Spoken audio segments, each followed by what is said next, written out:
Hello, I'm Seafood Source editor Sean Murphy, and welcome to another edition of Seafood Source TV, the bi-weekly video blog where we bring you news, information, and insights into the world of the seafood industry.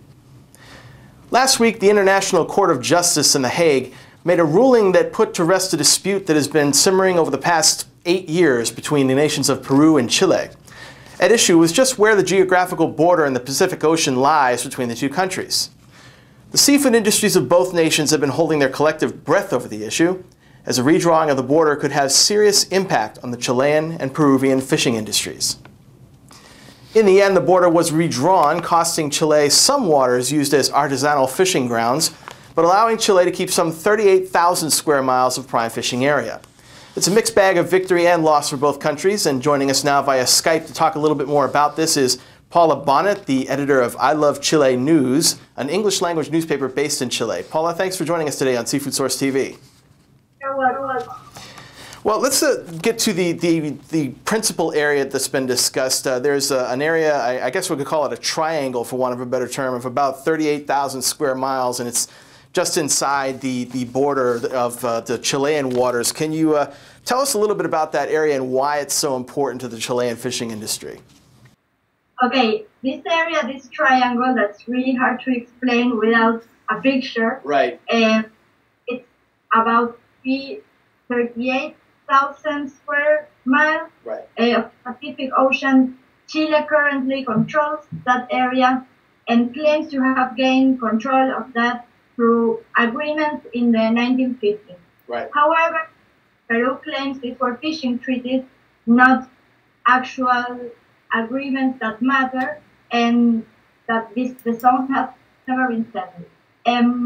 The thing is, what Peru asked the court, this claim that they did on 2008, if it had been ratified by the court, all their claims, Chile would have lost about 80% of their catch in the Arica area. So the Chilean government was really worried about what the ruling would be like, what they would have to do financially to support the artisanal fishermen of Arica. However, the International Court of Justice gave its final ruling, and it was beneficial for both countries, as you can say. Chile will not have to give its neighbor countries 38,000 square miles, but it will lose some of its maritime territory. It's not an actual territory, but it's only in the sea. So it goes like this. Peru wanted a new starting point for the maritime border, but the International Court of Justice ratified the starting point that it works today. I mean, they ratified the landmark 1, Ito 1 it's called, but they denied the petition and ratified the line that is going to be from the landmark 1 until mile 80. Then the outline of the border should descend to the southwest and in an equidistant span line. I'm sorry, but it's very complicated.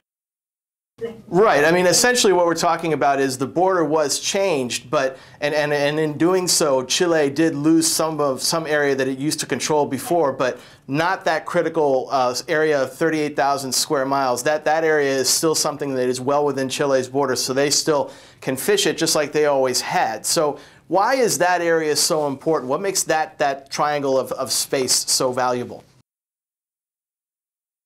According to the fishermen of Arica and Iquique, those are the two cities that were mostly involved in the conflict. This area is full of fishing resources, anchovies, codfish, and with a lot of things that are really beneficial for the area, an area that hasn't been in the agenda of the government in the last couple of years. So it was very important that Chile kept some of that territory. However, after the ruling, the opinions of the Chileans were a little bit mixed.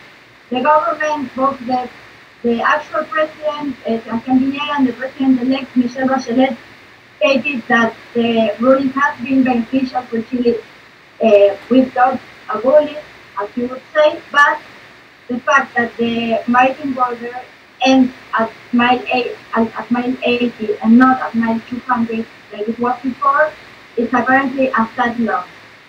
However, the fishermen in Arica, all the syndicates have been saying that it's more than a sad loss. It's a big loss for them because they fish outside of the 80 miles.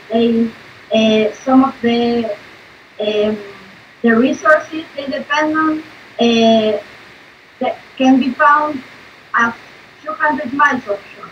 So, according to them, the ruling was not so beneficial.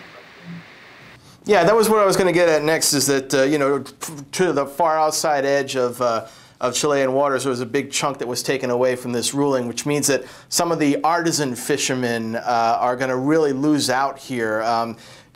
What's being done at all? Has there been any kind of agreement or any kind of discussions going on now between Chile and Peru to try to help them, or is this just they're going to have to find some other way to fish? Okay, right now, at this moment, authorities from both countries are meeting here in Santiago. It's a meeting that will last for the whole day, and apparently they're trying to reach an agreement on how they're going to implement the court's decision. However, since the country's leaders haven't actually acknowledged that the ruling will have really bad consequences for the fishermen, it's sort of a complicated issue because it's a matter of interest and nobody is standing up and saying that they're going to do something. The fishermen are complaining, and there were lots of troubles in the center of Arica after the ruling. Some people were arrested, but the government is not taking a stand on the matter. So that's the problem. Now, this issue's been going on for about 8 years now, and we understand that Peru first filed with the International Court to get relief about 8 years ago. And since the issue's had some mainstream media coverage too, we've noticed coverage, some of your papers down there, and also worldwide, talking about there's some pretty strong opinions on both sides. There were a lot of really hard, strong emotions on the Peruvian side and on the Chilean side. Is this kind of animosity, for want of a better term, did that start recently with this debate, or has there been a rivalry between the two countries prior to this?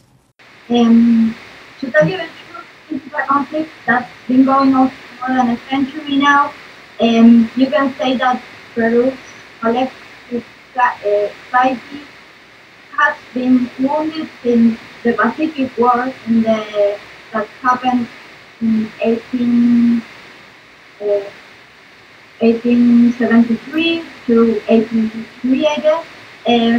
That's when Chile won its maritime territory. Also, Bolivia's territory that was on the Pacific Ocean. That's another territorial conflict that's been going on in the last couple of years. So you can say it's a wound that Peru has been suffering for a long time.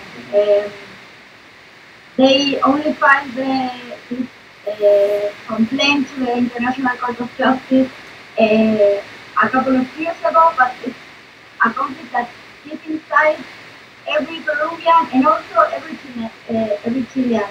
People here are very nationalist. A lot of Peruvians come to Chile to work, and that situation tends to create not such a friendly environment for the Peruvians. When the ruling was made here in Santiago at the Plaza de Armas, the main square, where a lot of people shouting racism stuff about the Peruvians, and in Peru they were celebrating, and it was like a holiday. It's a very complicated subject that has its roots 2 centuries ago. So it's been going on for quite some time. So even though the legal discussion technically is only about 8 years old, this is a dispute that's been going on for a lot longer ago than that. And that brings me to the last point. You mentioned before, speaking of Chilean President Sebastián Piñera, I had a quote from him I just wanted to read really quick to you. He said, in response to this, and I'm sure you've seen this quote as well, but in response to the ruling, he says, "The smartest way to implement this verdict is based on discourse and the search for an agreement, because it is necessary to remember that Peru is, has been, and will continue being not only a bordering country, but a country that Chile has many ties with." Now, that's a very diplomatic statement from the current Chilean president, but given what you said about the long-standing rivalry between these two countries, how do you feel about whether or not, do you really think that this ruling in The Hague is really going to be the last word on this issue, or do you think the dispute's just going to keep on going on? Is there any way to try to resolve any of this anytime soon? It's complicated. After the ruling, Peru's president, Humala, stated that because this was not a territorial dispute but a maritime dispute, the ratification of the landmark one was not supposed to be. So I'm hoping this is the end of the conflict, because it really brings up some really bad comments from many Chileans, but we have a new government coming in March, Michelle Bachelet. She will be the responsible one for implementing the ruling, so she's also as diplomatic as Piñera is. So I'm guessing they will try their best to end this conflict for good. But when it ends, then there's going to be conflict with Bolivia. So, and Bolivia and Peru really go together when it comes to this issue. So hopefully we'll see the end of this conflict very soon, but reading some of Humala's statements after the ruling, it really doesn't make it so sure as I would like it to be. Sounds like an unsure future. I guess we'll have to keep watching. I'm sure you're going to keep watching too. Paula Bonnet, thanks so much for your time. Appreciate your insights on this. You're welcome. Paula Bonnet is the editor of I Love Chile News, which is an English-language newspaper based in Santiago, talking to us about the ongoing dispute between Peru and Chile over fishing rights and territory in the Pacific Ocean. That's it for this week, but check back here in 2 weeks for another edition of Seafood Source TV, where we'll bring you more news, information, and insights from the world of the seafood industry. Till then, I'm Seafood Source editor Sean Murphy saying thanks for watching, and we'll see you online.